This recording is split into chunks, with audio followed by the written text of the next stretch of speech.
مکھی کی وجہ سے ایک آدمی جہنم میں چلا گیا۔ رسول اللہ صلی اللہ علیہ وآلہ وسلم نے فرمایا، ایک آدمی صرف مکھی کی وجہ سے جنت میں چلا گیا اور دوسرا جہنم میں۔ صحابہ نے عرض کیا، یا رسول اللہ وہ کیسے؟ رسول اللہ نے فرمایا، دو آدمی ایک قبیلے کے پاس سے گزرے۔ اس قبیلے کا ایک بت تھا جس پر چڑھاوا چڑھائے بغیر کوئی آدمی وہاں سے نہیں گزر سکتا تھا۔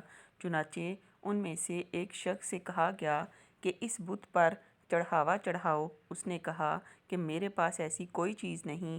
قبیلے کے لوگوں نے کہا، تمہیں چڑھاوا ضرور چڑھانا ہوا مکھی ہی پکڑ کر چڑھاؤ۔ مسافر نے مکھی پکڑی اور بت کی نذر کر دی۔ لوگوں نے اسے جانے دیا، چنانچہ وہ اس چڑھاوے کی وجہ سے جہنم میں چلا گیا۔ قبیلے کے لوگوں نے دوسرے آدمی سے کہا کہ تم بھی کوئی چیز بت کی نذر کرو۔ اس نے کہا، میں اللہ تعالیٰ کے سوا کسی دوسرے کے نام کا چڑھاوا نہیں چڑھاؤں گا۔